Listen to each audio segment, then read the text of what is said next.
6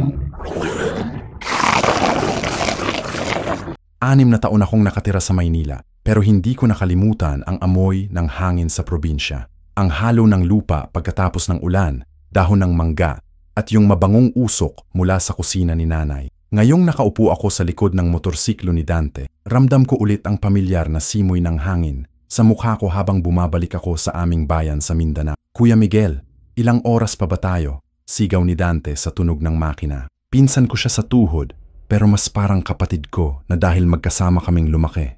Mas bata siya sa akin ng 3 taon, pero mas matangkad at mas malakas. Mga 2 oras pa, sagot ko. Hawak ng mahigpit ang kanyang balikat. Medyo nakakapagod na rin ang biyahe. Umaga pa kami umalis sa Davao City at ngayon ay halos madaling araw na. Pero excited ako makita ulit ang pamilya, lalo na si Carlo, ang bunso naming kapatid na 5 taon ko nang hindi nakasama. Biglang huminto si Dante. Putik, mura niya habang bumaba sa motor. Patay na yung makina.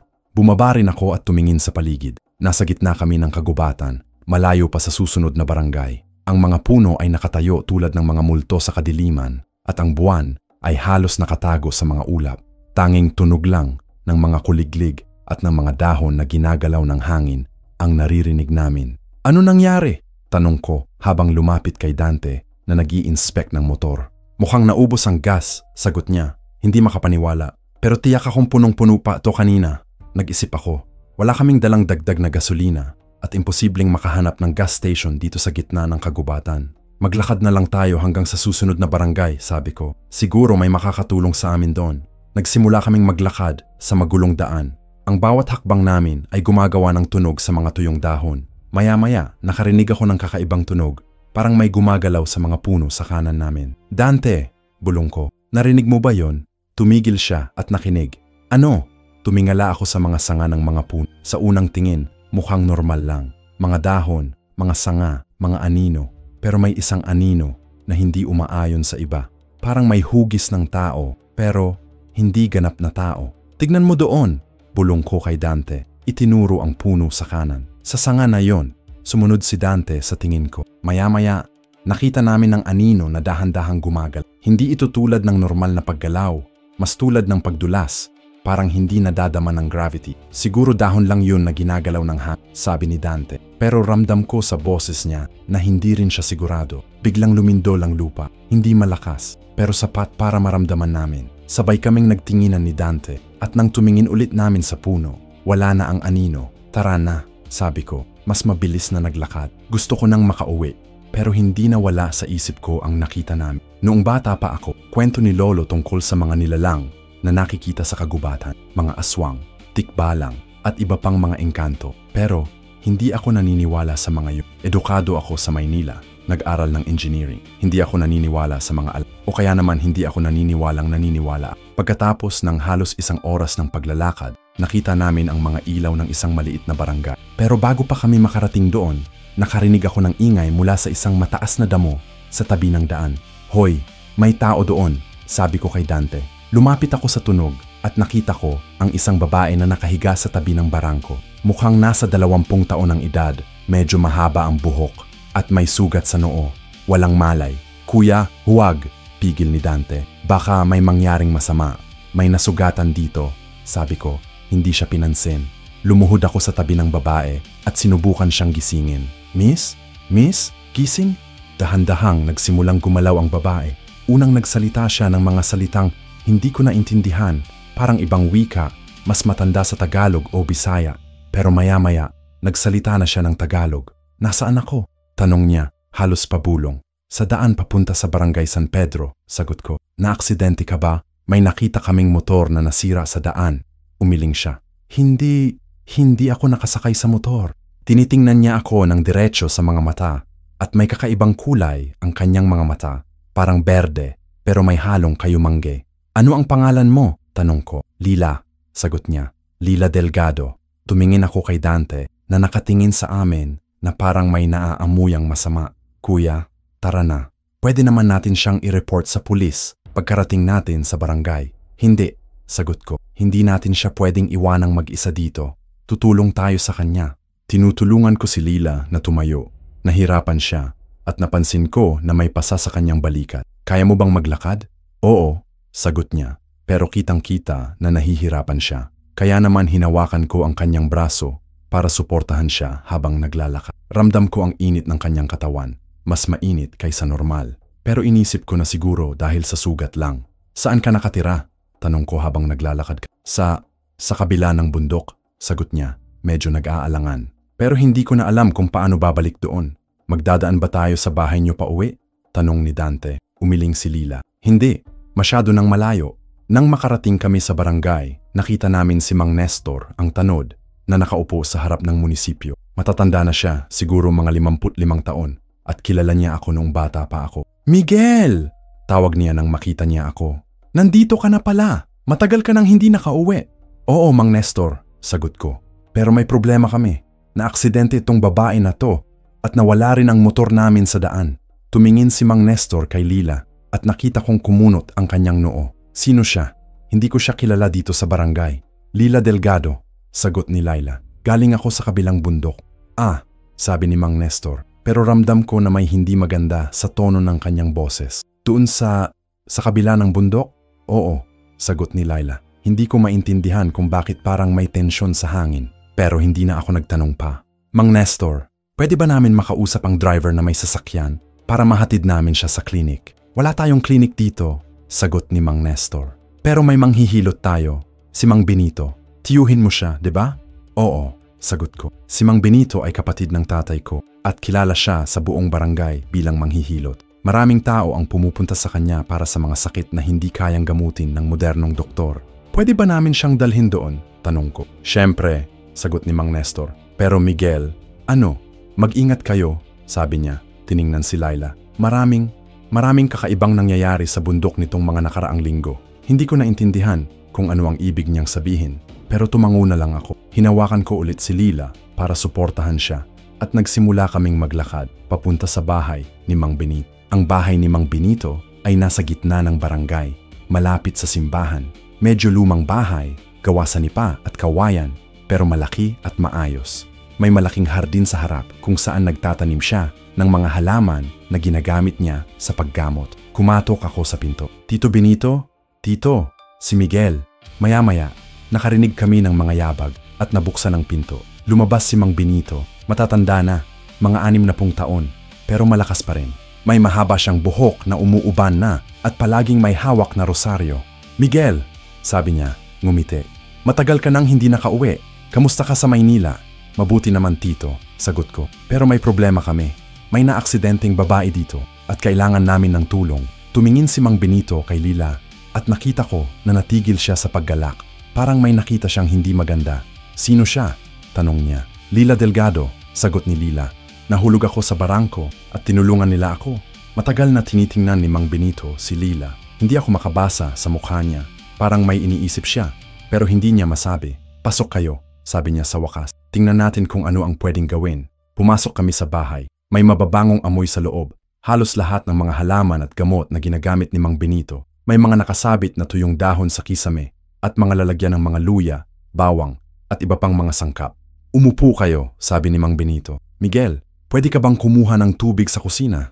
At ikaw, Dante, bantayan mo ang pinto. Bakit? Tanong ni Dante. Basta, sagot ni Mang Benito. Bantayan mo lang. Kumuha ako ng tubig sa kusina at nang babalik ako, nakita ko si Mang Benito na nag-i-examine kay Laila. Pero hindi ordinaryong examination. Hawak niya ang kanyang mga kamay sa taas ng sugat ni Laila at parang may ginagawa siyang hindi ko maintindihan. Tito, sabi ko, kailangan ba namin siyang dalhin sa hospital?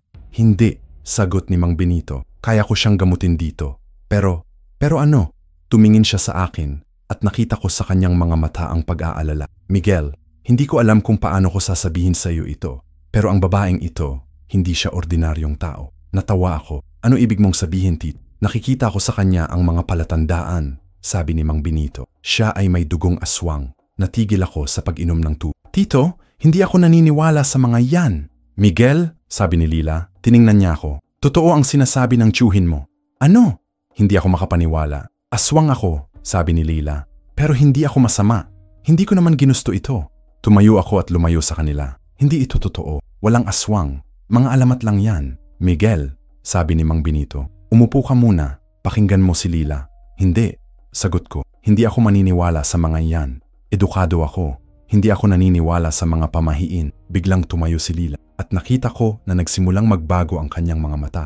Mas naging maitim at parang may kumikinang sa loob. Miguel, hindi mo kailangang matakot sa akin pero kailangan mo akong maniwala. Dahan-dahang naging mahaba ang kanyang mga at lumabas ang mga kuko na parang sa pusa pero mas matala. Ang kanyang mga ngipin ay nagsimulang at ang kanyang balat ay mas Lila, sabi ni Mang, tama na. Nakakatakot ka na sa babalik sa normal si Lila. Pasensya ka na Miguel. Hindi ko naman ginusto na makita mo ako ng ganyan. Pero kailangan mo akong maniwala para maintindihan mo kung ano ang nangyayari. Naupo ako ulit pero malakas pa rin ang tibok ng puso. Paano nangyari sa iyo yan? Mahabang kwento, sagot ni Laila. Pero ang pamilya namin ay may linyaheng aswang mula pa noon. Pero hindi kami kagaya ng mga aswang sa mga kwento. Hindi namin kinakain ang mga tao. Hindi namin pinipili na maging aswang. Dahil sa isang malaking maldisyon, hindi namin makontrol ang aming mga pagbabago. Anong maldisyon? Tanong ko. May babay lang dati na nagmahal sa isa sa mga ninuno namin, sabi ni Lee. Pero hindi siya minahal pabalik. Kaya ginawa niya kaming mga aswang bilang paghihiganti. Pero hindi lang basta aswang. Mga aswang na hindi makakontrol sa sarili. Tumingin ako kay Mang Benito. Totoo ba ito, Tito? Oo, sagot ni Mang Benito. Nakwento sa akin ng tatay ko ang tungkol sa pamilyang yan. Matagal ko nang alam na may mga aswang sa bundok. Pero hindi ko inaasahan na makikita ko ang isa sa kanila. At ngayon, tanong ko, ano ang nangyayari? Ang maldisyon ay lumalala, sabi ni Laila. Dati, nagbabago lang kami tuwing plenong buwan. Ngayon, nagbabago kami tuwing may bagyo, tuwing malakas na ulan, o tuwing may malaking emosyon. Hindi namin makontrol.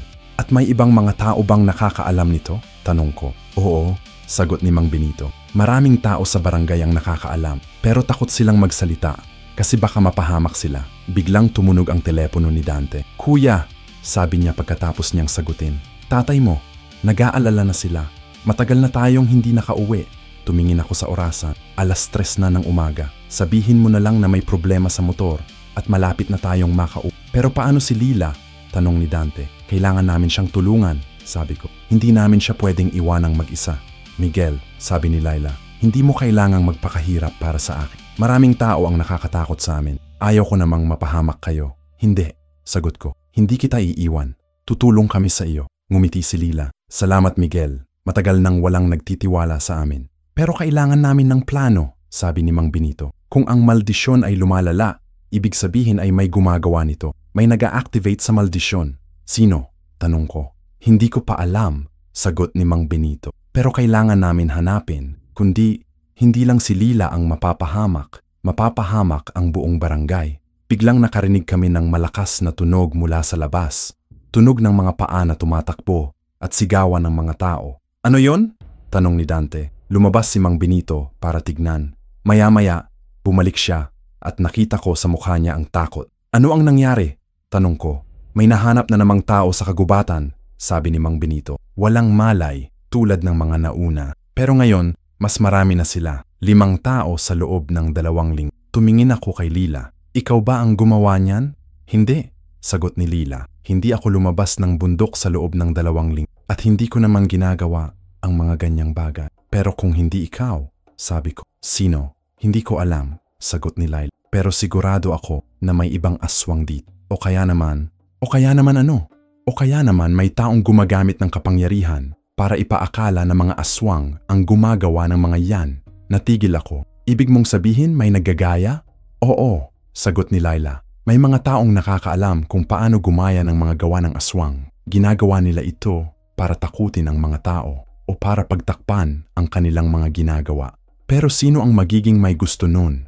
Tanong ni Dante. Hindi ko alam, sagot ni Mang Benito. Pero kailangan namin malaman, kundi sisisihin ang mga aswang sa lahat ng masasamang nangyayari. At kapag ganun, magiging mas delikado pa para kay Lila. Biglang bumukas ang pinto, pumasok si Mang Nestor at kasama niya ang 2 lalaki na hindi ko kilala. Benito, sabi ni Mang Nestor, nakita mo na ba ang mga balita? Oo, sagot ni Mang Benito. 5 tao na. At nakita mo na ba kung sino ang kasama ni Miguel? Tanong ni Mang Nestor. Tiningnan si Lila. Oo, sagot ni Mang Benito. Pero hindi siya ang may gawa ng mga yan. Paano mo nalalaman? Tanong ni Mang Nestor. Aswang siya, di ba? Kita namin sa mata niya. Hindi lahat ng aswang ay masama, sagot ni Mang Benito. At hindi lahat ng masama ay gawa ng aswang. Tumayo ang dalawang lalaki. Benito, hindi ka naman pwedeng magprotekta sa mga aswang. Nakakatakot sila sa mga tao. Hindi, sagot ni Mang Benito. Hindi ko sila poprotektahan kung alam kong may ginagawa silang masama. Pero si Lila ay hindi gumagawa ng masama. Paano mo nalalaman? Tanong ni Mang Nestor. Dahil nakikita ko sa kanya ang katotohanan, sagot ni Mang Benito. At nakikita ko rin na may iba pang gumagawa ng mga masasamang bagay. Biglang nagsalita si Lila. Mga sir, hindi ako ang gumagawa ng mga yan. Hindi ko naman kayang saktan ang mga tao. Ang pamilya namin ay hindi gumagawa ng mga ganyang bagay. Pero aswang ka, sabi ng isang lalaki. Mga aswang ay kumakain ng tao. Hindi, sagot ni Laila. Hindi lahat ng aswang ay kumakain ng tao. Ang pamilya namin ay hindi ganun. Kumakain kami ng mga prutas, gulay at isda. Hindi namin ginagawa ang mga bagay na ginagawa ng mga masasamang aswang. Pero nangyayari pa rin ang mga masasamang bagay, sabi ni Mang Nestor, at ikaw ang pinakamaraming dahilan. Hindi, sagot ko. Hindi si Lila ang may gawa nun. May ibang nagagawa ng mga yan. Miguel, sabi ni Mang Nestor, ikaw ba ay naniniwala sa mga aswang ngayon? Oo, sagot ko. Pero hindi ako naniniwala na lahat ng aswang ay masama. Tulad ni Lila, hindi siya masama. Tumingin sa akin si Mang Nestor. Miguel, matagal mo nang hindi nakatira dito. Hindi mo alam kung gaano katakot ang mga nangyayari. Mga tao ay natatakot lumabas sa gabi. Mga bata ay hindi makatulog. Kailangan namin gawin ang lahat para maprotektahan ang mga tao. Pero hindi ibig sabihin na dapat namin saktan si Lila, sagot ko. Siya ay hindi gumagawa ng masama. Pero siya ay aswang, sabi ng isang lalaki. At mga aswang ay delikado. Hindi, sagot ni Mang Benito. Hindi lahat ng aswang ay delikado. Pero alam ko kung sino ang tunay na delikado. Sino? Tanong ni Mang Nestor. May babaylan na gumagawa ng mga yan, sabi ni Mang Benito. May taong gumagamit ng salamangka para gumawa ng mga masasamang bagay. At ginagawa niya ito para siraan ang mga aswang. Sino? Tanong ni Mang Nestor. Hindi ko pa alam, sagot ni Mang Benito. Pero kailangan namin hanapin. Kundi, hindi matatapos ang mga masasamang nangyayari. Biglang tumunog ulit ang telepono ni Dante. Kuya, sabi niya, nanay mo, kailangan daw natin umuwi na ngayon. May nangyari kay Carlo. Natigil ako. Ano ang nangyari? Hindi niya masabi sa telepono, sagot ni Dante. Pero kailangan daw natin bumalik na ngayon. Tumingin ako kay Laila. Kailangan ko nang umuwi, pero hindi kita iiwan dito. Miguel, sabi ni Laila, umuwi ka na. Ako naman ay makakayanan ko ang sarili ko. Hindi, sagot ko. Hindi ka secure dito. Sumama ka sa amin. Pero magiging mas delikado pa, sabi ni Laila. Kapag nakita nila ako sa bahay niyo, baka kayo pa ang mapahamak. Hindi, sagot ko. Poprotektahan kita. Pangako, ngumiti si Lila. Salamat, Miguel. Pero kailangan mo ring protektahan ang sarili mo. Tara na, sabi ni Mang Benito. Dadalhin ko kayo sa bahay. Pero Lila, kailangan mo ng disguise. Hindi ka pwedeng makita ng mga tao. Paano? Tanong ni Laila. May mga gamot ako na pwedeng magbago sa kulay ng mata mo, sabi ni Mang Benito. At may mga damit si Maria na pwede mong suotin. Kumuha si Mang Benito ng mga gamot sa kanyang mga lalagyan. Lila, dripping mo ito sa mata mo. Magiging normal ang kulay. Ginawa ni Lila ang sinabi ni Mang Benito. Maya-maya, nagbago ang kulay ng kanyang mga mata mula sa kakaibang berde kayumanggi hanggang sa normal na kayumanggi. Mas maganda na, sabi ni Mang Benito. Ngayon, hindi ka masyadong kakaiba. Nagbihis si Lila ng mga damit ni Maria, ang asawa ni Mang Benito. At nang matapos, mukhang normal na siyang babae. Salamat, sabi ni Lila kay Mang Benito. Walang anuman, sagot ni Mang Benito. Pero kailangan mo ring mag-ingat. Maraming tao dito ang may mga kakayahang makakita ng mga bagay na hindi makikita ng iba. Tara na, sabi ko. Kailangan namin makita kung ano ang nangyari kay Carlo. Lumabas kami sa bahay ni Mang Benito. Nagmaneho si Mang Nestor at sumakay kami sa kanyang jeep. Habang naglalakbay kami papunta sa bahay, hindi ko maiwasang mag-isip tungkol sa mga nangyayari. May naniniwala ako na may tama si Mang Benito. May ibang tao ang gumagawa ng mga masasamang bagay at ginagamit nila ang takot ng mga tao sa mga aswang para magtakip ng kanilang mga krimen. Pero hindi ko alam kung sino at hindi ko alam kung paano namin sila makakakuha. Ang alam ko lang ay gusto kong protektahan si Lila at gusto ko ring malaman kung ano ang nangyari kay Carlo. Pero ramdam ko na ang mga susunod na araw ay magiging mas delikado pa kaysa sa mga nakaraang araw. At hindi ko alam kung handa ba ako para sa mga susunod na mangyayari. Pagkarating namin sa bahay, nakita ko si nanay na nakatayo sa harap ng pinto. Umiiyak siya at nang makita niya ako, tumakbo siya sa akin at niyakap ako ng mahigpit. Miguel, salamat at nakauwi ka na, sabi niya sa gitna ng pag-iyak. Hindi ko na alam kung ano ang gagawin ko. Nanay, ano ang nangyari kay Carlo? Tanong ko. Nawala siya, sagot ni nanay. Kahapon pa siyang hindi umuuwi. Hinanap namin siya sa lahat ng pwedeng puntahan niya, pero wala. Pumasok kami sa bahay. Nakita ko si tatay na nakaupo sa sala, nakatingin sa kawalan. Pagkakita niya sa akin, tumayo siya at niyakap ako. Anak, sabi niya, mabuti at nakauwi ka na. Kailangan namin ng tulong mo. Tatay, sino ang kasama ni Carlo nang mawala siya? Tanong ko. Wala, sagot ni tatay. Mag-isa lang siya. Sabi niya sa kapitbahay, pupunta lang siya sa bundok para maghanap ng mga prutas. Pero hindi na siya bumalik. Tumingin ako kay Laila, na tahimik lang na nakaupo sa tabi. Tatay, nanay, si Laila. Tinulungan namin siya kanina kasi may aksidente siya. Kumusta ka? Hiha, sabi ni nanay kay Laila. Saan ka nakatira? Sa kabilang bundok po, sagot ni Laila. Pero nawala na po ang daan pabalik, kaya hindi na ako makauwi. Mabuti naman at tinulungan ka ni Miguel, sabi ni nanay. Dito ka na muna sa amin hanggang sa mahanap mo ang daan pabalik. Salamat po, sagot ni Laila. Umupo ako sa tabi ni tatay. Tatay, may nakita ba kayong mga kakaibang bagay sa bundok? May mga tao bang nagsasabi ng mga kakaibang pangyayari? Oo, sagot ni tatay. Maraming tao ang nagsasabi na may mga nilalang na nakikita sa bundok. Mga aswang, sabi nila. Kaya nga hindi na kami pumupunta doon.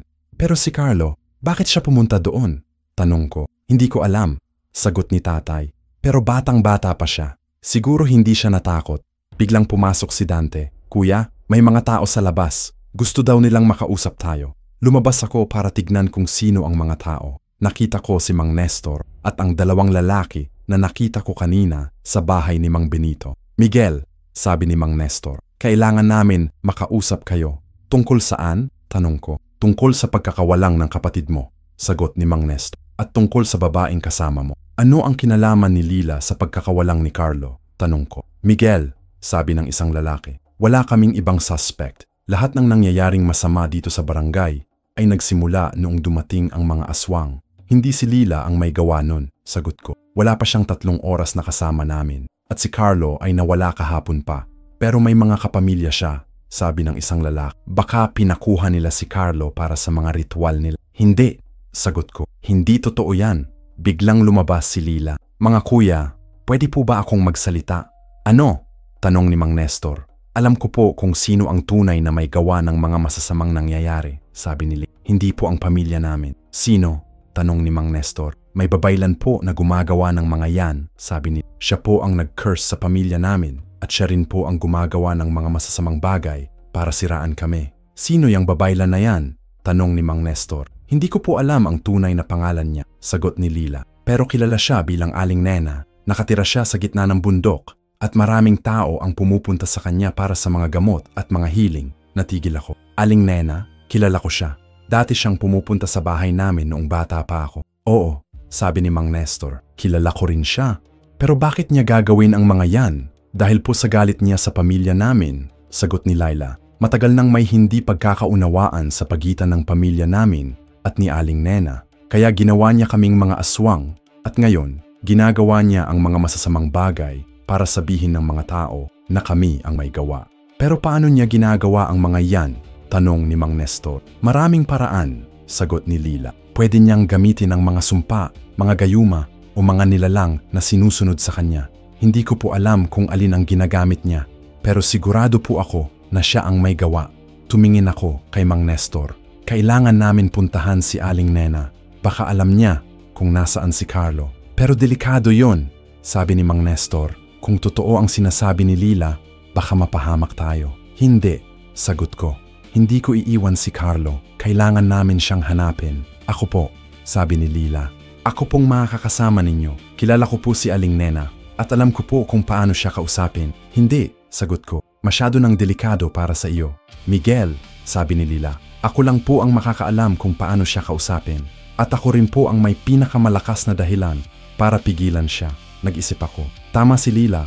Siya lang ang makakaalam kung paano kausapin si Aling Nena. Pero ayaw ko rin siyang ipahamak. Sige, sabi ko. Pero hindi ka mag-isa. Sasama ako sa iyo. Hindi, sabi ni Mang Nestor. Masyado nang delikado. Kailangan namin ng mas maraming tao. Sino? Tanong ko. Ako, sabi ni Mang Benito. Nakaabot lang. Ako ang sasama sa inyo. Tito, sabi ko. Sigurado ka ba? Oo, sagot ni Mang Benito. Ako ang pinakanakakaalam sa mga ganyang bagay. At ako rin ang may pinakamalakas na proteksyon laban sa mga sumpa. Paano? Tanong ni Mang Nena. May mga anting-anting ako, sabi ni Mang Benito. At may mga dasal na pwedeng maging proteksyon laban sa mga masasamang nilalang. Sige, sabi ni Mang Nestor. Pero magdala kayo ng mga kasamahan. Hindi kayo pwedeng mag-isa. Sasama ako, sabi ni Dante. At ako rin, sabi ni Mang Nestor. Sige, sabi ko. Pero kailangan namin ng plano. Hindi namin pwedeng puntahan si Aling Nena nang walang plano. Ano ang plano? Tanong ni Mang Nestor. Una, hanapin namin si Aling Nena, sabi ko. Pangalawa, tanungin namin siya kung nasaan si Carlo. Pangatlo, kung hindi siya magsasabi, pilitin namin siya. Pero paano kung hindi siya pumayag? Tanong ni Dante. Doon na namin isisipin, sagot ko. Pero kailangan namin hanapin si Carlo. Hindi ko siya iiwan sa kamay ni Aling Nena. Kailan tayo aalis? Tanong ni Mang Nestor. Ngayon, sagot ko. Bawat minuto na nakakapag-antay, mas nagiging delikado si Carlo. Pero gabi na, sabi ni Mang Nestor. Mas delikado sa gabi. Hindi, sabi ni Lila. Sa gabi mas malakas si Aling Nena. Pero mas malakas din ako, kaya pwede ko kayong protektahan. Paano? Tanong ni Mang Nestor. Kapag kailangan, sabi ni Lila. Magiging aswang ako. Natigil ang lahat. Lila, sabi ko. Sigurado ka ba? Oo, sagot ni Lila. Para kay Carlo, gagawin ko ang lahat. Bakit mo ginagawa ito? Tanong ni Mang Nestor. Hindi mo naman siya kilala. Dahil ginagawa ni Miguel ang lahat para sa akin, sagot ni Lila. Kaya gusto ko ring gawin ang lahat para sa kanya.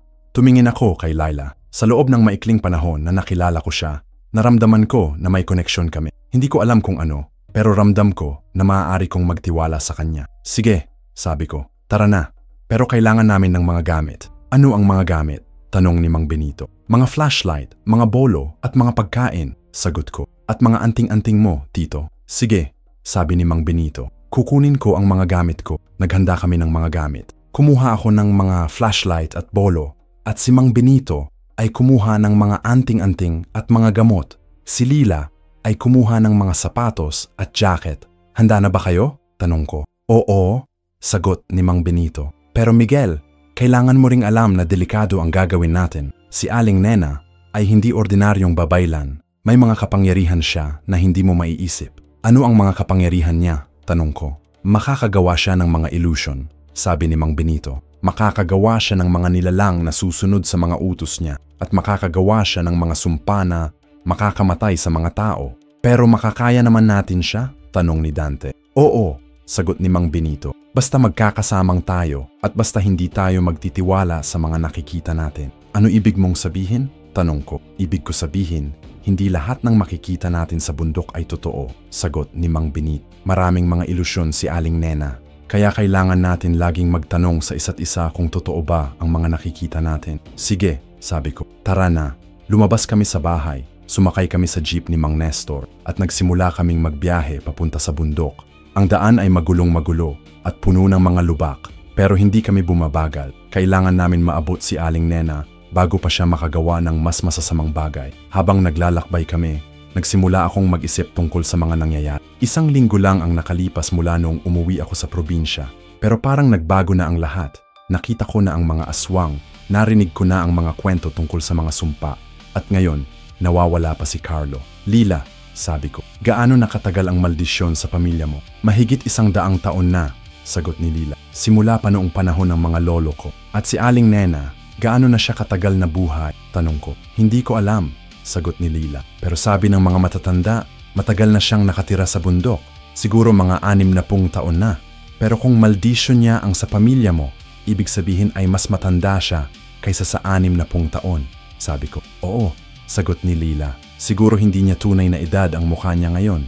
Paano niya ginagawa yon? Tanong ni Dante. Maraming paraan, sagot ni Mang Benito. Pwede siyang gumamit ng mga gayuma para maging mukhang bata. O kaya naman, pwede siyang gumamit ng mga kaluluwa ng ibang tao para maging buhay. Ano ibig mong sabihin?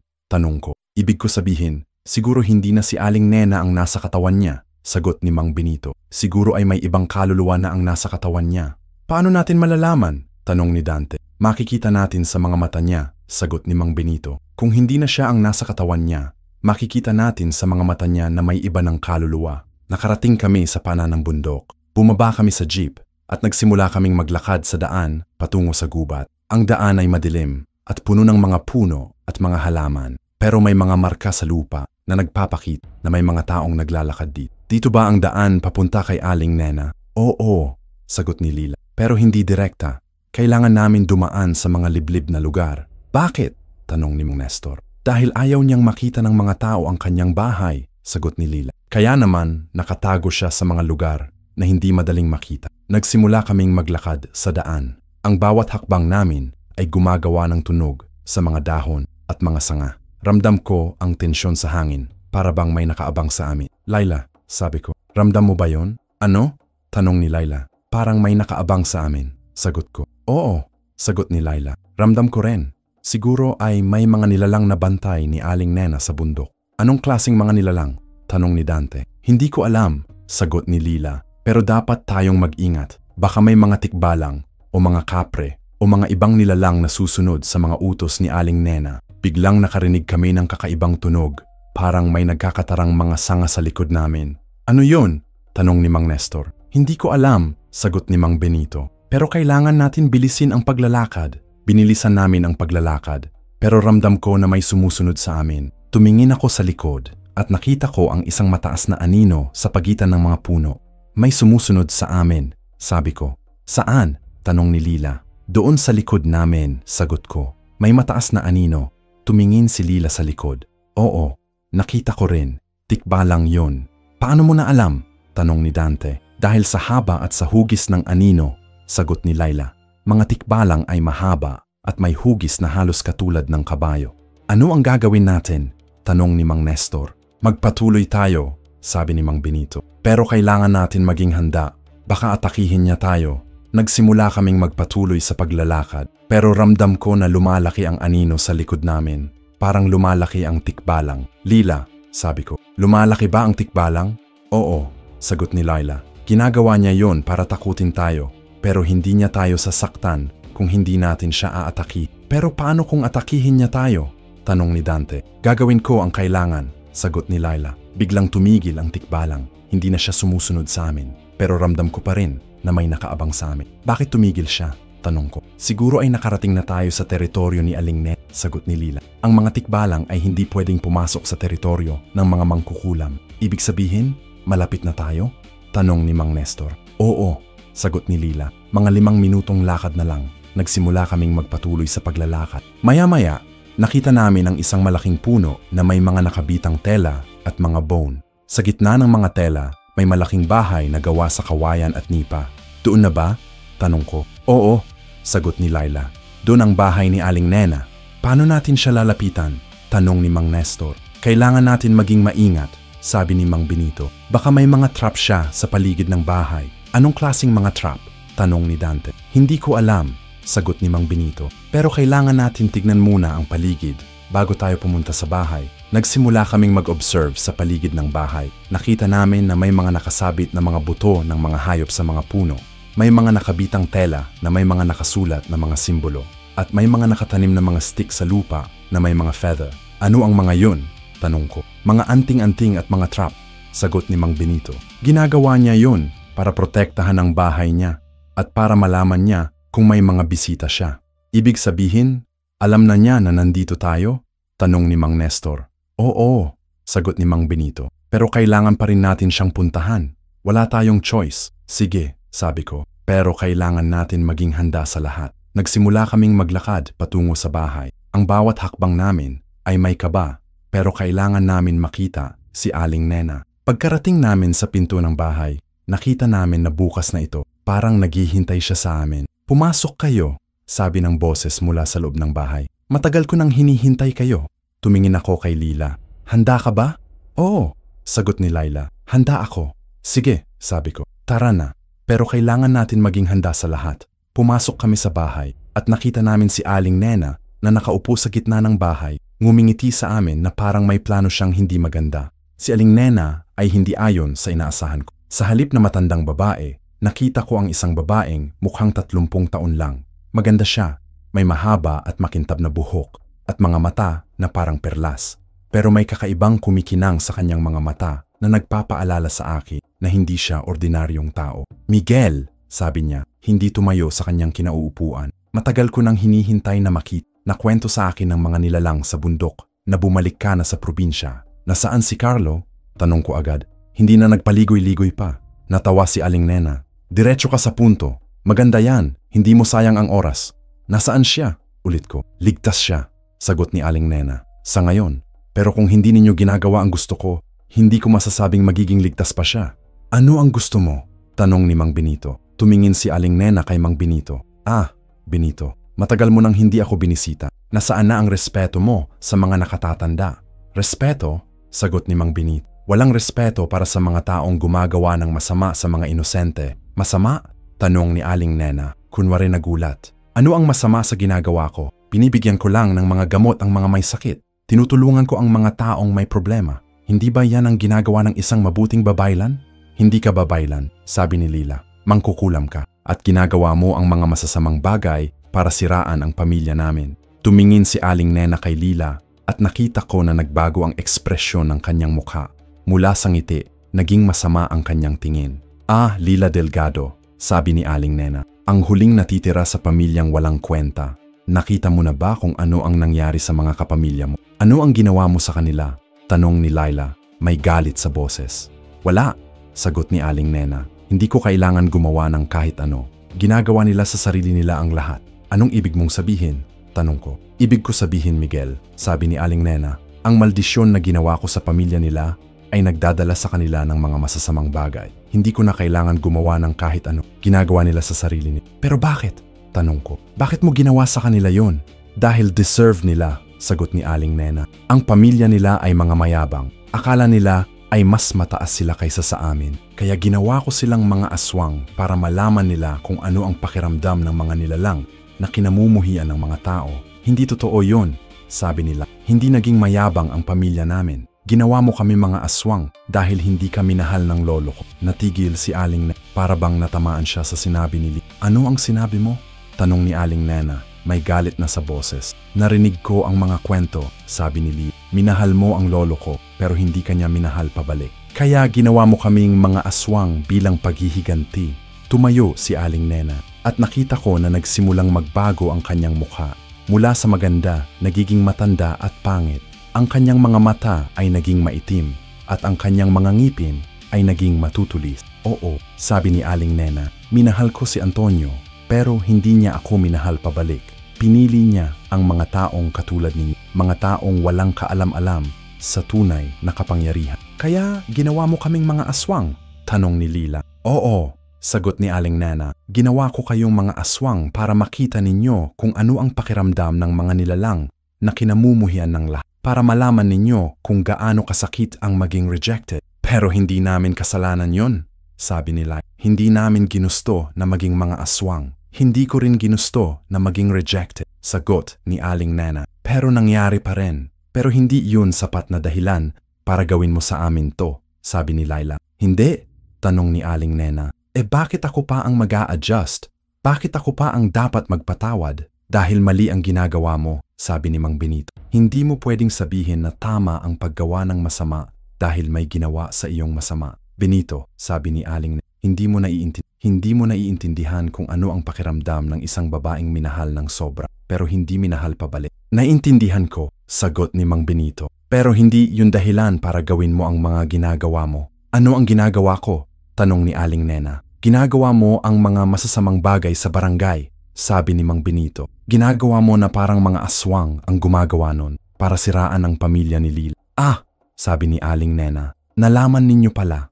Oo, sagot ni Mang Benito. Alam namin na ikaw ang gumagawa ng mga yan, pero hindi ninyo pwedeng patunayan, sabi ni Aling Nena. Lahat ng mga tao sa barangay ay naniniwala na mga aswang ang gumagawa nun.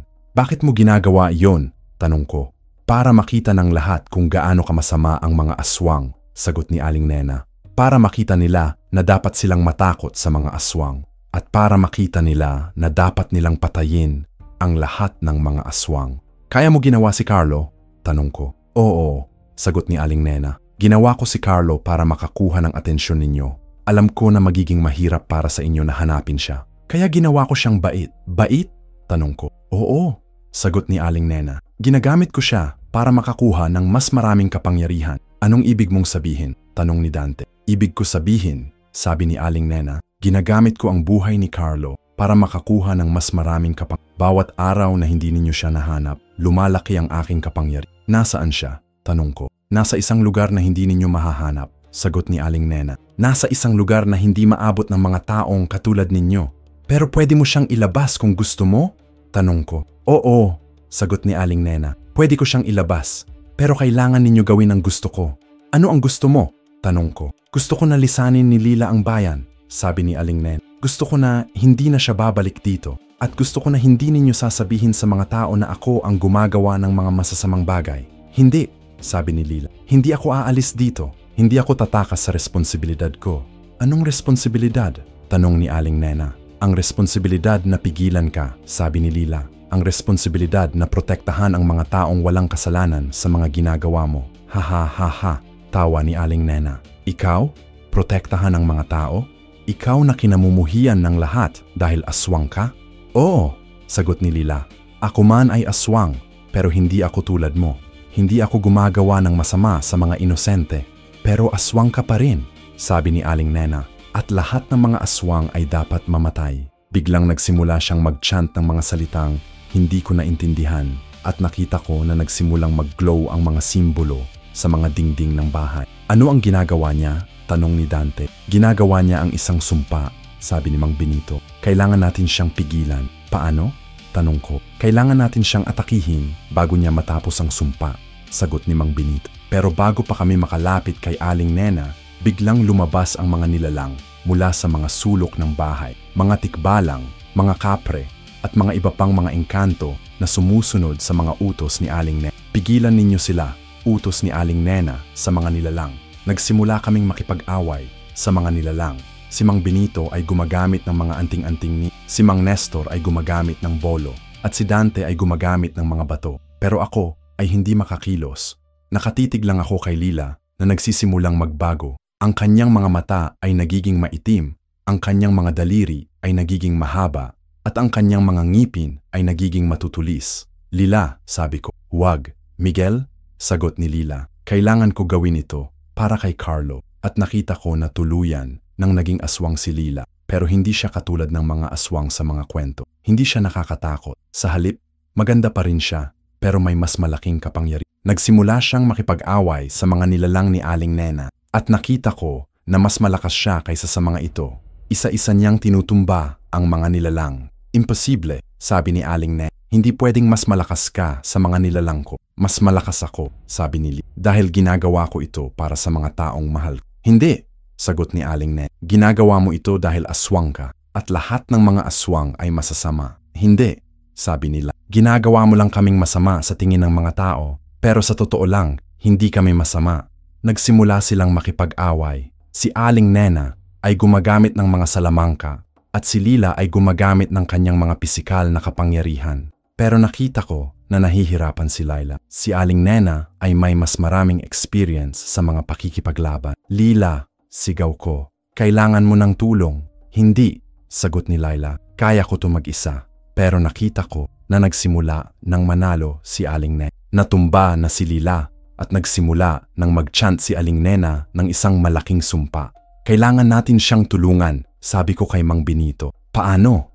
Tanong ni Mang Benito. Hindi ko alam, sagot ko. Pero kailangan nating gawin ang kahit ano. Biglang naalala ko ang mga sinabi ni Mang Benito tungkol sa mga anting-anting. Tito, may anting-anting ka ba na pwedeng gamitin laban kay Aling Nena?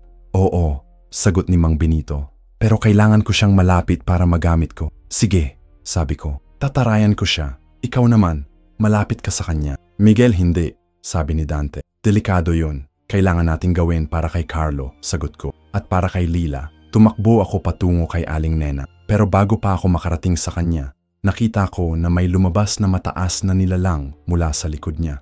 Mukhang dragon pero may katawan ng tao. Ano yon? Tanong ko. Yun ang tunay na anyo ko, sabi ni Aling Nena. Akala ninyo ay babae lang ako. Mali kayo. Ako ay isang nilalang na galing sa mga lumang panahon. Ano ka?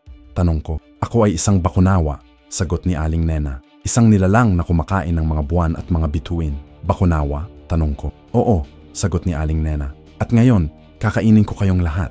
Nagsimula siyang lumaki. Ang kanyang katawan ay naging higit 5 metro ang haba at ang kanyang mga ngipin ay naging katulad ng mga ibon na may pang. Kailangan natin tumakbo, sabi ni Mang Benito. Hindi, sabi ni Lila na tumayo uli. Hindi tayo tatakas. Tutulungan natin si Carlo. Pero paano? Tanong ko. May alam ako, sabi ni Lila. May paraan para talunin ang isang bakunawa. Ano? Tanong ni Mang Benito. Kailangan natin gawin siyang bumalik sa totoong anyo niya, sabi ni Light. Kapag bumalik siya sa totoong anyo niya, mababawasan ang kanyang kapangyarihan. Paano natin siya gagawing bumalik sa totoong anyo niya? Tanong ko. Kailangan natin siyang takutin, sabi ni Light. Kapag natakot siya, babalik siya sa totoong anyo niya. Paano natin siya tatatakutin? Tanong ni Dante. Kailangan natin gawin siyang makita ang mga bagay na kinakatakutan niya, sabi ni Laila. Ano ang kinakatakutan niya? Tanong ko. Ang pagkamatay, sagot ni Lila. Takot siyang mamatay. Paano natin siya papatayin? Tanong ni Mang Nestor. Hindi natin siya papatayin, sabi ni Lila. Pero kailangan natin siyang takutin na mamamatay siya. Paano? Tanong ko. Kailangan natin gawin siyang makita ang kanyang sariling kamatayan, sabi ni Laila. Paano natin yun gagawin? Tanong ni Mang Benito. May alam ako, sabi ni Laila. Pero kailangan ninyo akong tiwalaang gawin ito mag-isa. Lila, sabi ko. Hindi kita iiwan mag-isa. Miguel, sagot ni Lila. Kailangan mo akong tiwalaang gawin ito. Ito lang ang paraan para mailigtas natin si Carlo. Tumingin ako sa mga mata ni Lila at nakita ko doon ang determinasyon. Alam ko na gagawin niya ang lahat para kay Carlo, kahit ilagay niya sa panganib ang kanyang sariling buhay. Sige, sabi ko, pero mag-ingat ka. Oo, sagot ni Lila. Mag-ingat din kayo. Nagsimula siyang lumapit kay Aling Nena at nakita ko na nagsimula siyang mag-chant ng mga salitang hindi ko naintindihan. Ano ang ginagawa niya? Tanong ni Dante. Ginagamit niya ang sariling kapangyarihan para makipag-contest kay Aling Nena, sagot ni Mang Benito. Contest? Tanong ko. Oo, sagot ni Mang Benito. Contest ng mga kapangyarihan. Ang matatalo ay mawawalan ng lahat ng kanyang mga kapangyarihan. Pero sigurado ba si Lila na mananalo siya? Tanong ko. Hindi ko alam, sagot ni Mang Benito. Pero alam ko na ginagawa niya ang tamang bagay. Nagsimula silang makipag-contest. Si Aling Nena ay nagiging mas malaki at si Lila ay nagiging mas malakas. Ang buong bahay ay nagsimulang mag-shake at ang mga nilalang sa paligid ay nagsimulang umalis. Ano ang nangyayari? Tanong ni Dante. Ang kanilang kapangyarihan ay nagkakabanggaan, sagot ni Mang Benito. Kapag ganito, pwedeng maglaho ang isa sa kanila. Maglaho?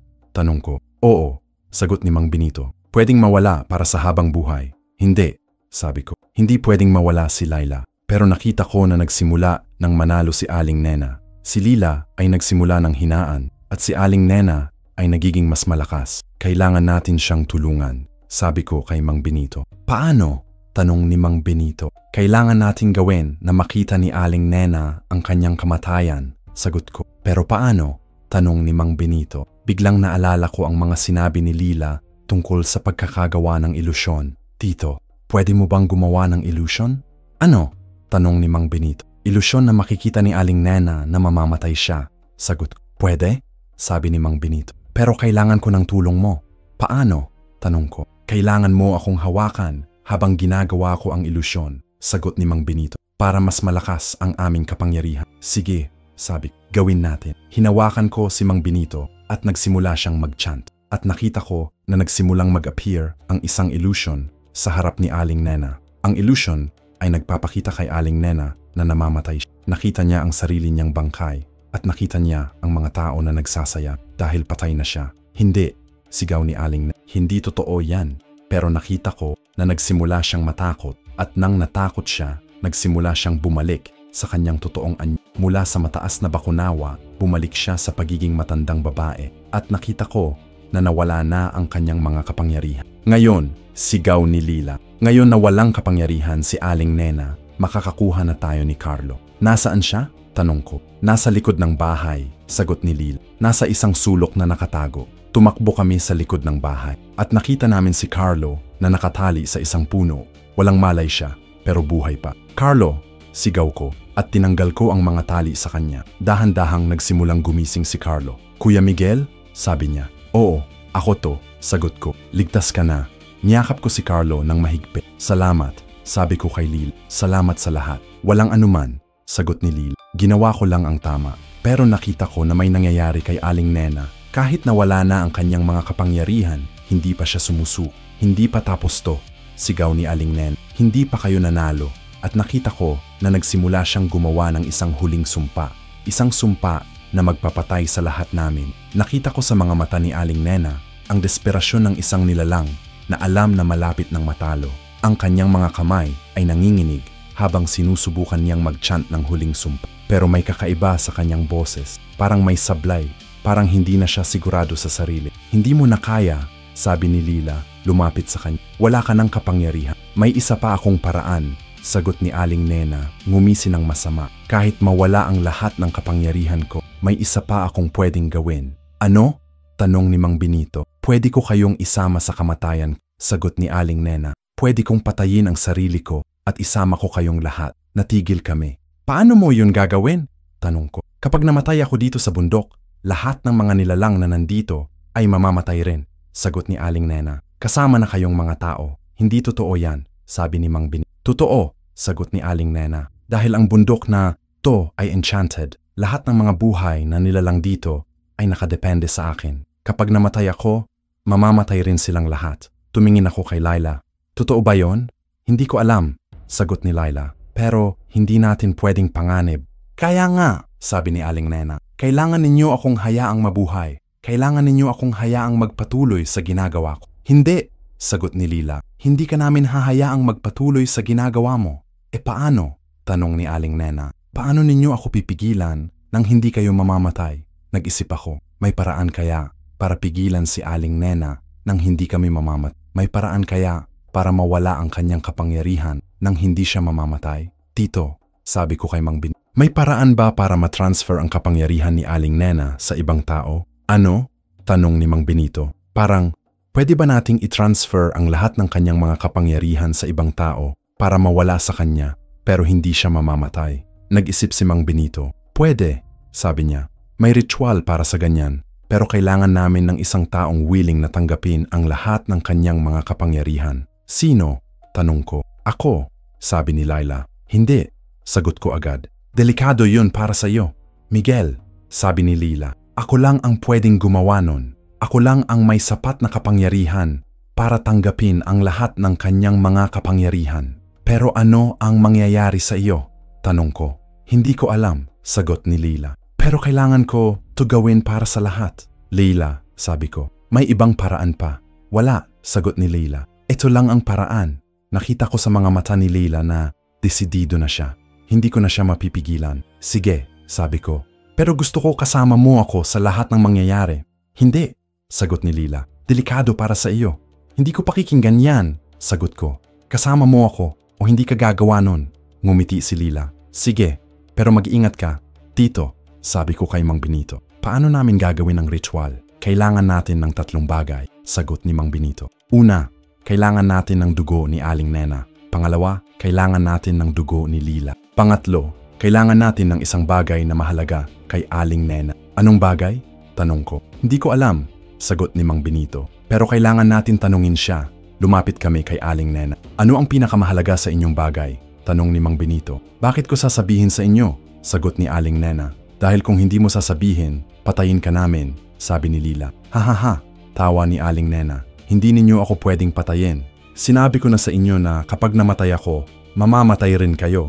Pero pwede ka naming saktan, sabi ni Lila. Pwede ka naming pahirapan ng sobra para sabihin mo sa amin. Natigil si Aling Nena. Nakita ko sa mukha niya na natakot siya. Sige, sabi ni Aling Nena, sasabihin ko sa inyo. Ang pinakamahalaga sa akin ay ang puso ni Antonio. Ano? Tanong ko. Ang puso ni Antonio, ulit ni Aling Nena. Noong namatay si Antonio, kinuha ko ang puso niya at ginagamit ko ito para manatili akong buhay. Nasaan? Tanong ni Laila. Nandoon sa aparador, sagot ni Aling Nena. Itinuro ang isang malaking aparador sa sulok ng bahay. Lumapit si Laila sa aparador at binuksan ito. Nakita niya ang isang malaking lalagyan na may tubig at sa loob nun ay may isang puso na nakapreserve. Ito ba?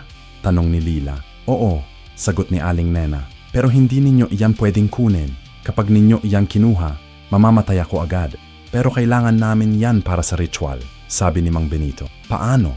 Tanong ko. Kailangan namin gamitin ang puso ni Antonio para matransfer ang lahat ng kapangyarihan ni Aling Nena kay Lila, sagot ni Mang Benito. Pero kapag ginawa namin yan, mamamatay si Aling Nena. E paano naman kami? Tanong ko. Hindi kayo mamamatay, sabi ni Mang Benito. Dahil ang mga kapangyarihan niya ay matransfer kay Lila. Hindi mawawala ang mga ito. Sigurado ka ba? Tanong ko. Oo, sagot ni Mang Benito. Pero ang problema ay hindi ko alam kung ano ang mangyayari kay Lila. Ano ang mangyayari sa akin?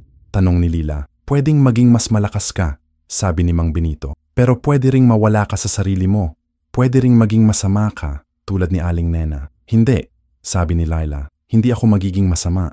Paano mo nalalaman? Tanong ni Mang Benito. Dahil may mga taong mahal ako, sagot ni Laila. At dahil may mga dahilan ako para maging mabuti. Tumingin ako kay Lila. Sigurado ka ba sa desisyon mo? Oo, sagot ni Lila. Sigurado ako.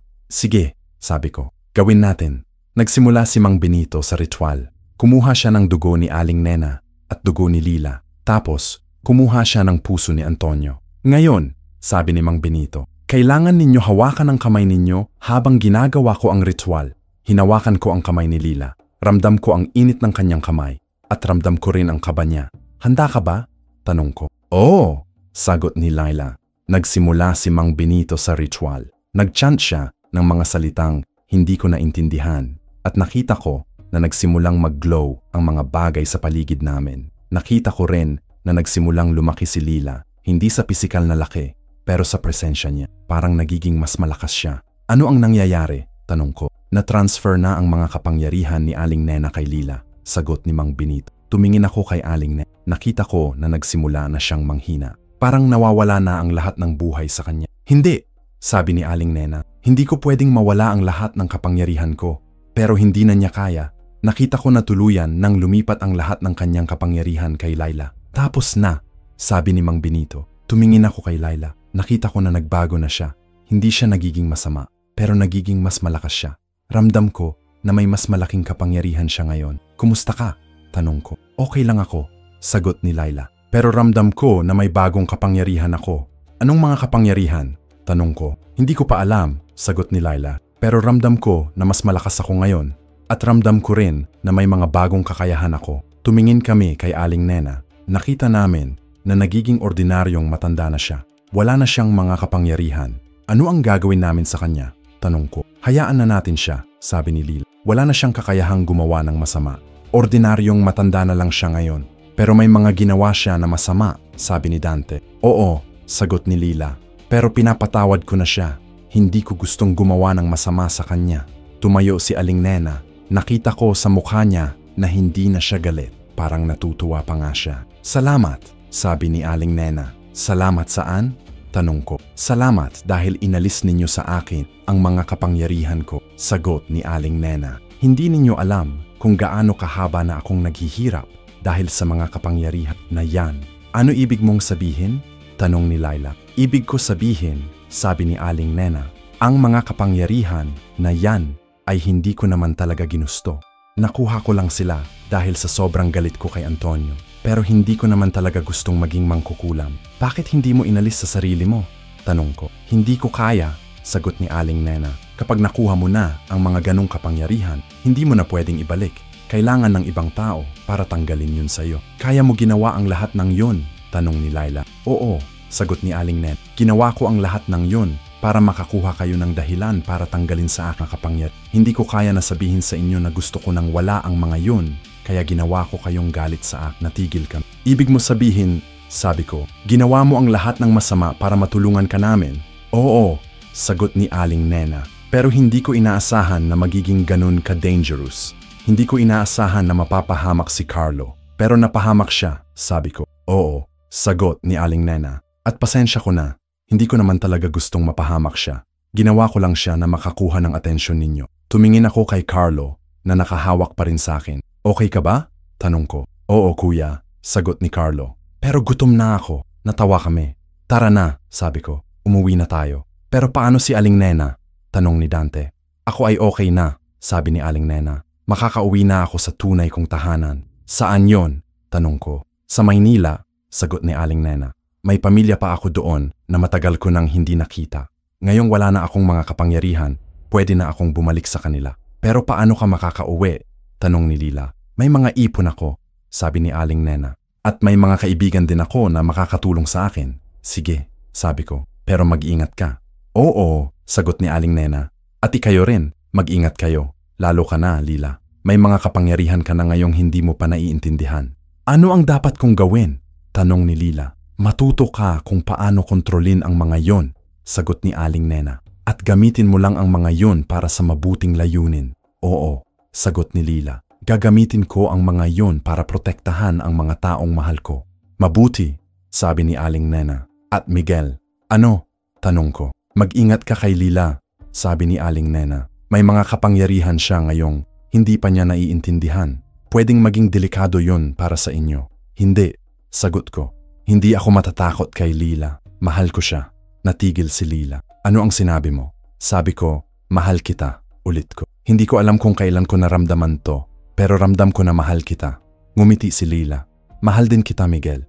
Niyakap ko si Lila. At ramdam ko na, kahit may mga kapangyarihan siyang hindi ko naintindihan, alam ko na maaari kong magtiwala sa kanya. Tara na, sabi ko. Umuwi na tayo. Nagsimula kaming maglakad pabalik sa bundok, pero nakita ko na may mga kakaibang nangyayari sa paligid na. Ang mga halaman ay nagsisimulang lumalaki. Ang mga hayop ay nagsisimulang lumalapit sa amin at ang hangin ay nagiging mas malamig. Lila, sabi ko, may nangyayari ba sa mga kapangyarihan mo? Oo, sagot ni Ramdam ko na nagiging mas malakas ako, pero hindi ko pa alam kung paano kontrolin ang mga to. Kailangan mo matuto, sabi ni Mang Benito. Bago ka pa makagawa ng hindi mo sinasadya, paano ako matututo? Tanong ni Lila. Kailangan mo mag-practice, sagot ni Mang Benito. At kailangan mo ng mga taong magtuturo sa'yo. Sino? Tanong ni Laila. Ako, sabi ni Mang Benito. At mga ibang manghihilot sa ibang bayan. May mga alam kaming tungkol sa mga ganong kapangyarihan. Sige, sabi ni Laila. Matututo ako. Nakarating kami sa bundok.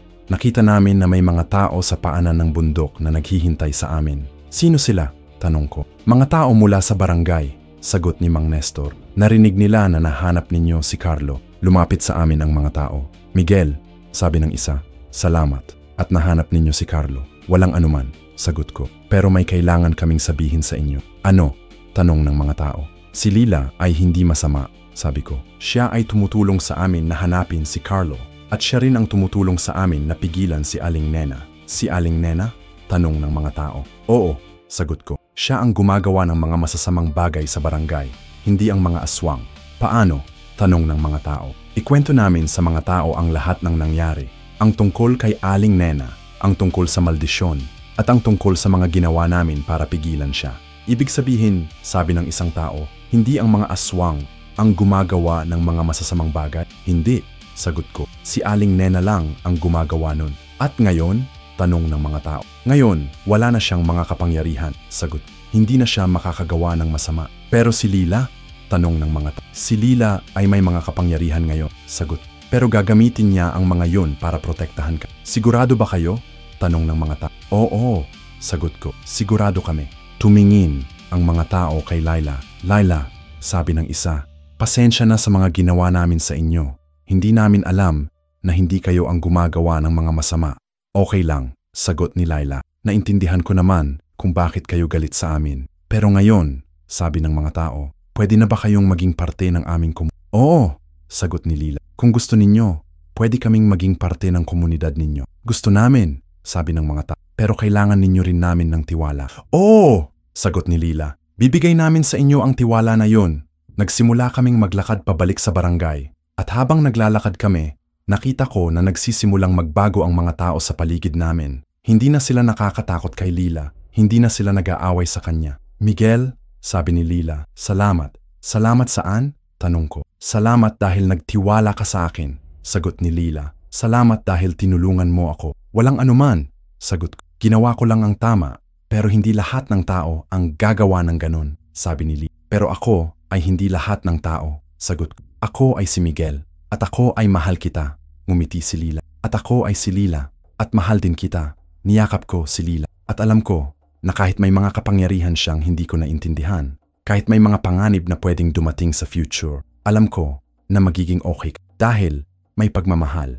At ang pagmamahal ay mas malakas kaysa sa lahat ng mga kapangyarihan sa mundo. Parte 5. 2 linggo na ang nakalipas mula noong natalo namin si Aling Nena. Pero ramdam ko pa rin ang mga pagbabago sa aming buhay. Si Lila ay nagsimulang maging bahagi ng aming pamilya at ang mga tao sa barangay ay unti-unting nagsisimulang tanggapin siya. Pero hindi pa rin lahat. Miguel, sabi ni tatay habang nakaupo kami sa hapag. May mga taong nagsasabi pa rin na delikado si Laila. Sino? Tanong ko. Si Mang Roberto at ang mga kasama niya, sagot ni tatay. Sabi nila, kahit na hindi na si Aling Nena ang problema, si Lila naman ngayon ang may mga kapangyarihan. Nakatakot daw. Tumingin ako kay Lila na nakaupo sa tabi ko. Nakita ko sa mukha niya ang lungkot. Hindi ko naman ginagamit ang mga kapangyarihan ko para saktan ang mga tao, sabi niya. Alam namin yan, sabi ni Na. Pero hindi mo sila masisisi na matakot. Bago pa lang sa kanila ang mga ganyang bagay. Pero ginagawa ko ang lahat para ipakita sa kanila na hindi ako masama, sabi ni Laila. Tumutulong ako sa mga may sakit. Tinutulungan ko ang mga nangangailangan. Pero parang hindi pa rin sila naniniwala. Ibibigay nila ang tiwala nila sa tamang panahon, sabi ni Mang Benito na dumating para bisitahin kami. Ang importante ay patunayan mo sa kanila na makatitiwala sila sa'yo. Paano? Tanong ni Laila. Sa pamamagitan ng mga gawa mo, sagot ni Mang Benito. Ipakita mo sa kanila na ginagamit mo ang mga kapangyarihan mo para sa kabutihan ng lahat. Sa mga nakaraang araw, sinusubukan ni Lila na kontrolin ang kanyang mga bagong kapangyarihan. Natutunan niya na pwede niyang gamutin ang mga may sakit. Pwede niyang protektahan ang mga tao sa mga panganib. At pwede niyang tulungan ang mga halaman na lumaki ng mas mabilis. Pero may problema rin. Minsan, hindi niya makontrol ang kanyang mga kapangyarihan. Kagaya noong isang araw, nang galit siya sa isang bata na nagyukayok sa kanya, biglang natuyo ang mga halaman sa paligid nila. Hindi niya sinasadya, pero nagtakot ang mga tao. Lila, sabi ko ng mga araw na, yon, kailangan mo matutong kontrolin ang inyong emosyon. Alam ko, sagot nila, pero hindi madali. Ramdam ko ang lahat ng emosyon ng mga tao sa paligid ko. Ramdam ko ang takot nila, ang galit nila, ang lungkot nila, at minsan, na-overwhelm ako. Pwede mo bang i-block ang mga emosyon na yun? Tanong ko. Hindi ko alam, sagot ni Laila. Hindi pa ako nakakaalam kung paano. Kaya naman nakipag-usap ako kay Mang Benito. Tito, may paraan ba para matulungan si Lila na makontrol ang kanyang mga kapangyarihan? Oo, sagot ni Mang Benito. Pero kailangan namin pumunta sa ibang lugar. May mga manghihilot sa Siquijor na mas nakakaalam sa mga ganong bagay. Siquijor? Tanong ko. Pero malayo yun. Oo, sagot ni Mang Benito. Pero yun lang ang paraan para matulungan si Lila. Kausap namin si Lila tungkol sa plano. Gusto mo bang pumunta sa Siquijor? Tanong ko. Oo, sagot ni Lila. Gusto kong matutong makontrol ang mga kapangyarihan ko para hindi na ako maging threat sa mga tao. Hindi ka threat, sabi ko. Pero naiintindihan ko kung bakit mo gustong matuto. Naghanda kami para sa biyahe. Pero bago kami umalis, may nangyaring hindi inaasahan. Isang gabi, nang nakaupo kami sa labas ng bahay, nakarinig kami ng ingay mula sa direksyon ng barangay hall, sigawan at tunog ng mga baso na nabasag. Ano yon? Tanong ni Lila. Hindi ko alam, sagot ko. Tignan natin. Tumakbo kami papunta sa barangay hall. Nakita namin na may mga taong nag-aargumento. Si Mang Roberto at ang mga kasama niya ay nag-aargumento kay Mang Nestor. Ano ang problema? Tanong ko. Miguel, sabi ni Mang Nestor. Sabi ni Mang Roberto, dapat umalis si Lila sa barangay. Sabi niya, delikado pa rin siya. Delikado? Sagot ko. Bakit naman delikado? Dahil may mga kapangyarihan siya na hindi namin naiintindihan, sagot ni Mang Roberto. Paano namin malalaman na hindi niya gagamitin ang mga yun laban sa amin? Dahil kilala ninyo si Lila, sagot. Nakita ninyo na kung ano ang ginagawa niya. Tumutulong siya sa inyo. Pero may mga kapangyarihan siya, sagot ni Mang Roberto. At hindi namin alam kung anong mga kapangyarihan pa ang pwede niyang makuha. Hindi ko ginusto ang mga kapangyarihan na to, sabi ni Laila. Ginawa ko lang ang ritual para iligtas si Carlo. Ginawa ko yun para sa inyo. Pero ngayon may mga kapangyarihan ka, sagot ni Mang Roberto. At paano namin malalaman na hindi ka magiging tulad ni Aling Nena? Dahil hindi ako si Aling Nena, sagot ni Lila. Hindi ako galit sa mga tao. Hindi ako naghahanap ng paghihigante. Pero kapangyarihan ay kapangyarihan, sabi ni Mang Roberto. Pwedeng magbago ang isip mo. Hindi magbabago ang isip ko, sagot ni Lila. Dahil may mga taong mahal ako, may mga dahilan ako para maging mabuti. Pero paano namin malalaman na totoo yan? Tanong ni Mang Roberto. Dahil ipapakita ko sa inyo, sagot ni Lila. Biglang nagsimulang mag-glow ang mga kamay ni Lila. Pero hindi ito nakakatakot na glow. Ito ay malambot at mainit na glow. At nakita namin na nagsimulang mag-bloom ang mga bulaklak sa paligid namin. Ito ang ginagawa ng mga kapangyarihan ko, sabi ni Lila. Ginagawa ko ang mga magandang bagay. Hindi ako gumagawa ng masama. Nakita ko sa mga mukha ng mga tao na natutuhang amazed sila. Pero nakita ko rin na may mga taong natakot pa rin. Lila, sabi ni Mang Roberto, maganda yung ginawa mo. pero hindi pa rin namin alam kung ano pa ang pwede mong gawin. Sige, sabi ni Laila, kung yun ang gusto ninyo, aalis ako sa barangay. Hindi, sagot ko agad. Hindi ka aalis. Miguel, sabi ni Laila, ayaw ko namang maging problema sa mga tao. Hindi ka problema, sagot ko. Bahagi ka ng komunidad na to, hindi ka aalis. Pero kung yun ang gusto ng mga tao, sabi ni Lila. Hindi lahat ng tao, sabi ni Mang Nestor. May mga taong gustong maging parte ka ng komunidad. May mga taong naniniwala sa iyo. Tama, sabi ng isang babae na lumapit sa amin. Ako ay naniniwala kay Lila. Tinulungan niya ang anak ko noong may sakit. Hindi ko makakalimutan yon. At ako rin, sabi ng isang matandang lalaki. Tinulungan niya akong magpunong ng mga halaman. Dahil sa kanya, may pagkain na ang pamilya ko. At ako rin, sabi ng ibang tao. Nakita ko na may mga taong nagsisimulang tumayo para ipakita ang suporta nila kay Lila. Hindi lahat, pero marami. Nakita ninyo ba? Sabi ko. Hindi lahat ng tao ay natatakot kay Lila. May mga taong naniniwala sa kanya. Pero may mga taong natakot pa rin, sabi ni Mang Roberto. Oo, sagot ko. Pero hindi yun dahilan para paalisin ninyo si Lila. Dapat ninyo siyang bigyan ng pagkakataon na ipakita sa inyo na maaari kayong magtiwala sa kanya. Paano? Tanong ni Mang Roberto. Hayaan ninyo siyang manatili dito, sagot ko. Pero gumawa tayo ng mga patakaran. Gumawa tayo ng mga paraan para makontrol niya ang kanyang mga kapangyarihan. Gumawa tayo ng mga paraan para maging secure kay. Ano ang mga patakaran na yon? Tanong ni Mang Roberto. Una, sabi ko, si Lila ay hindi gagamit ng mga kapangyarihan niya nang hindi kayo nakakaalam. Pangalawa, si Lila ay magre-report sa inyo kung ano ang mga ginagawa niya. Pangatlo, si Lila ay magkakaroon ng mga regular na meeting sa inyo para makausap ninyo siya. At kung hindi niya sinundin ang mga patakaran na yon? Tanong ni Mang Roberto. Kung hindi ko sinundin ang mga patakaran na yon, sabi ni Laila, pwede ninyo akong paalisin. Nag-isip ang mga tao. Sige, sabi ni Mang Roberto. Pero may isang kondisyon pa. Ano? Tanong ko. Dapat may kasama si Lila na magiging responsable sa kanya, sabi ni Mang Roberto. Dapat may taong magtitiyak na sumusunod siya sa mga patakaran. Ako, sabi ko agad. Ako ang magiging responsable sa kanya. Miguel, sabi ni Lila, hindi mo kailangang gawin yan. Ginagawa ko ito dahil mahal kita at dahil naniniwala ako sa iyo. Sige, sabi ni Mang Roberto. Pero kung may nangyaring masama, ikaw din ang mananagot. Oo, mananagot ako. Nakita ko sa mukha ni Laila na nagulat siya sa ginawa ko, pero nakita ko rin na natuwa siya. Salamat, sabi ni Laila sa akin. Walang anuman, sagot ko. Ginawa ko lang ang tama. At sa mga nakaraang araw, sinunod ni Laila ang lahat ng mga patakaran. Nagre-report siya sa mga tao kung ano ang mga ginagawa niya. Nag-attend siya sa mga meeting at hindi niya ginagamit ang mga kapangyarihan niya nang hindi alam ng mga tao. Pero nakita ko rin na nahihirapan siya. Nahihirapan siya na makontrol ang kanyang mga emosyon. Nahihirapan siya na makontrol ang kanyang mga kapangyarihan. Lila, sabi ko isang gabi, napapagod ka na ba?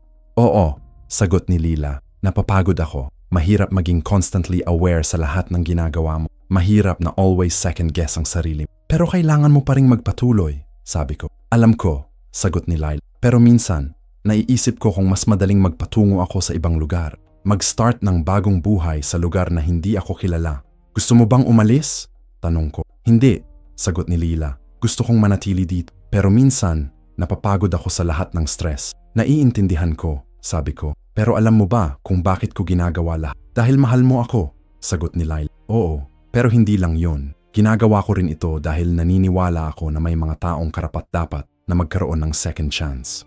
Naniniwala ako na ang mga tao ay pwedeng magbago. At naniniwala ako na ikaw ay may magandang maidudulot sa mundo. Ngumiti si Lila. Salamat Miguel. Minsan kailangan ko lang marinig yon. At sa mga nakaraang araw, nagsimula nang bumuti ang relasyon ni Lila sa mga tao sa barangay. Unti-unti, nagsisimulang maniwala ang mga tao na hindi siya masama. Unti-unti, nagsisimulang matuto ang mga tao na magtiwala sa kanya. Pero nakakaalam kami na matagal pa bago maging kompletong okay ang lahat. Nakakaalam kami na may mga tao pa ring hindi maniniwala kay Lila. Nakakaalam kami na may mga challenging times pa na dadating. Pero okay lang dahil kami ay may pagmamahal at ang pagmamahal ay sapat na para malampasan namin ang lahat ng mga problema. Parte 6. 3 taon na ang nakalipas mula noong natalo namin si Aling Nena. Maraming bagay na ang nagbago sa aming buhay at ang pinakamalaking pagbabago ay ang pagiging parte ni Lila sa aming pamilya at komunidad. Ngayon ay Mayo na naman at nandito ako sa opisina sa Maynila kung saan nag-work ako bilang engineer.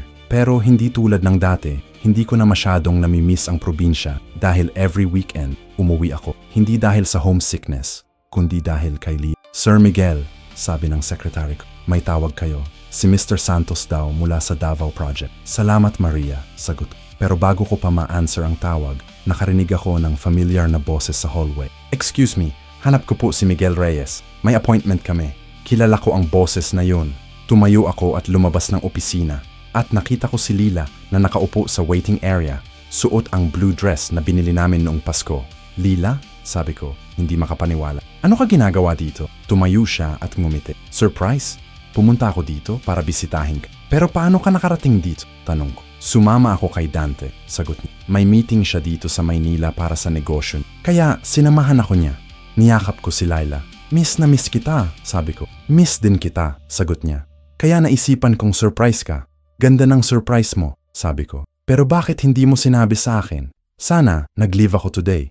Kaya nga surprise, sagot ni Laila. At hindi mo naman kailangan mag-leave. Pwede naman akong maghintay sa iyo. Hindi, sabi ko. Maaga naman ako makakatapos today. Tara na, lumabas tayo. Kinausap ko ang boss ko at nag-half day ako. Tapos pumunta kami ni Lila sa Luneta para mag-walk. Kamusta naman sa probinsya? Tanong ko habang naglalakad kami. Okay naman, sagot ni Lila. Nagsisimulang tuluyang tanggapin na ako ng mga tao. Kahit si Mang Roberto, hindi na siya nag-complain tungkol sa akin. Talaga? Sabi ko. Yan ay good news. Oo, sagot ni Lila. At may mas good news pa. Ano? Nagkaroon ako ng job, sabi ni Lila. Naging official healer ako ng barangay. Wow, sabi ko. Congratulations! Ano ang mga ginagawa mo? Tumutulong ako sa mga may sakit, sagot ni Laila. Ginagamot ko ang mga hindi kayang gamutin ng mga gamot at tinutulungan ko rin ang mga farmers na makakuha ng mas magandang ani. Kumusta naman ang mga kapangyarihan mo? Tanong ko.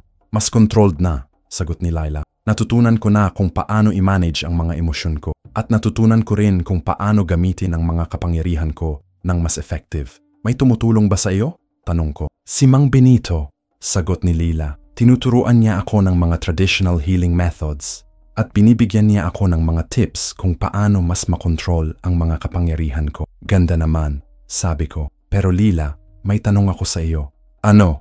Hindi ka ba napapagod sa lahat ng responsibilidad mo? Tanong ko. Hindi ka ba napapagod na constantly proving yourself sa mga tao? Nag-isip si Lila. Minsan, sagot niya. Minsan napapagod ako. Pero hindi ko iniisip yon bilang burden. Iniisip ko yon bilang opportunity. Opportunity para saan? Opportunity para ipakita sa mga tao na hindi lahat ng may kapangyarihan ay masama, sagot ni Laila. Opportunity para mag-contribute sa komunidad.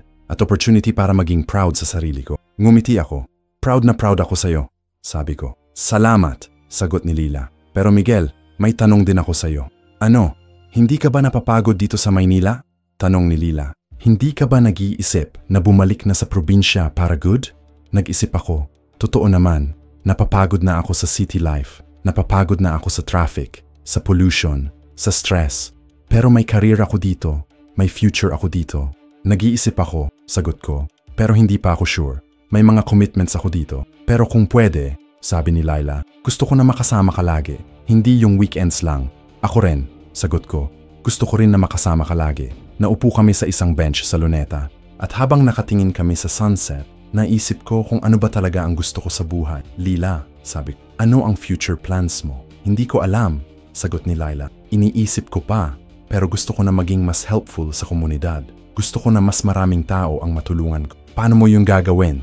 Tanong ko. Nag-iisip ako na mag-expand, sagot ni Lila. Hindi lang sa barangay namin. Pwede rin sa ibang mga barangay na may mga problemang hindi masosolve ng conventional medicine. Maganda yung idea mo, sabi ko. Pero Lila, may plano din ako. Ano? Plano ko na umuwi na sa probinsya, sabi ko. Para good na. Natigil si Lila. Seriously? Oo, sagot ko. Napag-isip ko na. Mas importante sa akin na makasama ka kaysa sa career ko dito. Pero Miguel, sabi ni Laila, hindi mo naman kailangan gawin yan para sa akin. Hindi ko ginagawa para sa iyo lang. Sagot ko. Ginagawa ko rin para sa sarili ko. Mas masaya ako sa probinsya. Mas fulfilled ako kapag tumutulong ako sa mga tao doon. Pero paano ang work mo? Tanong ni Lila. Pwede naman akong mag-freelance. Sagot ko. At pwede rin akong mag-start ng sariling business sa probinsya. Anong business? Tanong ni Lila. Construction business. Sagot. May mga projects na pwedeng gawin sa Mindanao at pwede rin akong magtayo ng mga buildings para sa mga community projects. Ngumiti si Lila. Maganda yung plano mo, pero sigurado ka ba? Sigurado ako, sagot ko. Pero may isang condition. Ano? Gusto ko na maging official yung relationship natin, sabi ko. Natigil si Laila. Ano ibig mong sabihin? Tumayo ako at kumuha ng isang maliit na box sa bulsa ko. Ibig ko sabihin, Laila, will you marry me? Binuksan ko ang box at nakita ni Laila ang engagement ring na binili ko ilang linggo na ang nakalipas. Miguel, sabi ni Lila, nagsimulang umiyak. Hindi ko inaasahan na to. Surprise ulit, sabi ko. Pero Laila, mahal kita. At gusto kong makasama ka sa lahat ng mga adventure na darating sa future. Mahal din kita, sagot ni Lila. At yes, pakakasalan kita. Isinuot ko ang ring sa daliri niya at niyakap niya ako ng mahigpit. Pero Miguel, sabi ni Lila, sigurado ka ba na okay sa'yo na pakakasalan mo ang isang aswang? Lila, sabi ko, hindi kita pinakakasalan dahil aswang ka o hindi. Pinakakasalan kita dahil minamahal kita. Dahil napakabuting tao ka. Dahil ginagawa mo ang lahat para sa mga taong salamat, sabi ni. Salamat dahil tanggap mo ako kahit ano pa. Dahil mahal kita, sagot. Simple lang yun. At sa mga nakaraang buwan, nagsimula kaming mag-prepare para sa kasal. Bumalik ako sa probinsya para good at nagsimula ng sariling construction. Si Lila naman ay naging mas active sa community healing at nagsimula ng mag-travel sa ibang mga barangay para tumulong sa mga may mga problemang health. Ang kasal namin ay simple lang. Ginawa namin sa simbahan sa barangay at nag-celebrate namin sa bahay. Pero ang pinakamaganda sa kasal namin ay ang mga taong nandoon. Lahat ng mga tao na dati ay natakot kay Lila, ngayon ay nandoon para mag-celebrate sa amin. Hindi ako naniniwala na makikita ko ang araw na to, sabi ni Mang Roberto sa reception. Hindi ako naniniwala na may araw na magiging okay ang lahat. Pero narito na, sagot ko. At salamat sa suporta mo. Walang anuman, sabi ni Mang Roberto. Natutunan ko na hindi dapat ako mag-judge sa mga tao base sa kung ano sila. Dapat judge ko sila base sa kung ano ang ginagawa nila. At sa mga nakaraang taon, nagiging mas peaceful ang buhay namin sa probinsya. Ako ay successful sa business at si Lila ay nagiging mas kilala bilang healer. May mga tao pa ring natakot sa kanya, pero mas marami nang nagtitiwala sa kanya. Pero ang pinakamagandang nangyari ay naging happy kami. Hindi perfect, pero happy. May mga challenges pa rin, may mga problems pa rin, pero okay lang. Dahil sa pagmamahal namin sa isa't isa, nakakayanan namin ang lahat. Ngayon, habang nakaupo ako sa terrace ng bahay namin, nakikita ko si Lila na nagtuturo kay Carlo kung paano mag-alaga ng mga halaman. Si Carlo ay college student na ngayon at nag-aaral ng agriculture. Inspiration niya si Lila. Kuya Miguel, sabi ni Carlo, salamat sa ginawa mo para kay Ate Lila. Dahil sa kanya, natutunan ko na maraming mga bagay. Ano ang mga natutunan mo? Tanong ko. Natutunan ko na hindi dapat tayo mag-judge sa mga tao base sa kung ano sila, sagot ni Carlo. Dapat tingnan natin kung ano ang ginagawa nila. At natutunan ko rin na ang pagmamahal ay mas malakas kaysa sa lahat ng mga tao. Ngumiti ako. Tama ka dyan, Carlo. At habang nakikita ko si Lila na nagtuturo kay Carlo, naalala ko ang lahat ng mga nangyari sa ang mga takot, ang mga challenges, ang mga victory. At na-realize ko na lahat ng yun ay worth it. Dahil nahanap ko ang taong gusto kong makasama sa habang buhay. Nahanap ko ang taong mamahalin ako kahit ano pa ako. At nahanap ko ang taong makakagawa ng mga magandang bagay sa mundo. At yun lang naman ang importante sa buhay, ang pagmamahal at ang pagkakaroon ng mga taong makakagawa ng mga magandang bagay sa mundo. Habang nanonood ako sa kanila, lumapit si Lila sa akin. Miguel, sabi niya, anong iniisip mo? Iniisip ko kung gaano ako na lucky na nahanap kita. Sagot ko, hindi luck yon, sabi ni Lila. Destiny yon. Bakit mo nasabi? Tanong ko. Dahil everything na nangyari sa amin, ang pagkakita namin, ang lahat ng mga challenges na dinaan, ang pagkakatulong namin sa isa't isa, lahat ng yon ay may purpose, sagot ni Lila. Lahat ng yon ay nagtulungan para mapunta tayo sa punto kung nasaan tayo ngayon. At nasaan tayo ngayon? Tanong ko. Sa isang lugar kung saan masaya tayo, sagot ni Lila. Sa isang lugar kung saan safe tayo. Sa isang lugar kung saan mahal natin ang isa't isa. Niyakap ko si Lila. Mahal kita, sabi ko. Mahal din kita, sagot niya. At sa moment na yon, na-realize ko na yun ang lahat ng kailangan ko sa buhay. Hindi yaman, hindi fame, hindi power, kundi love at peace at ang pagkakaroon ng mga taong makakagawa ng mga magandang bagay sa mundo. At yun ang ending ng kwento namin. Hindi dramatic, hindi complicated, pero simple at masaya. Dahil ang mga best stories ay hindi yung may mga malaking plot twists o mga magical endings. Ang mga best stories ay yung tungkol sa mga taong nakahanap ng pagmamahal at nakahanap ng peace at nakahanap ng happiness sa simpleng mga bagay sa buhay. At yun ang kwento namin, ang kwento ng pagmamahal na nag-overcome sa lahat ng mga takot at mga prejudice. Ang kwento ng mga taong nagtulungan para gumawa ng mas magandang mundo. At ang kwento ng mga taong nahanap ang kanilang happy ending sa simpleng mga bagay sa buhay. Salamat sa pagbabasa. Kung nagustuhan ninyo ang kwentong ito, huwag kalimutang mag-like, mag-subscribe at mag-comment sa baba para sa mas maraming ganitong mga kwento.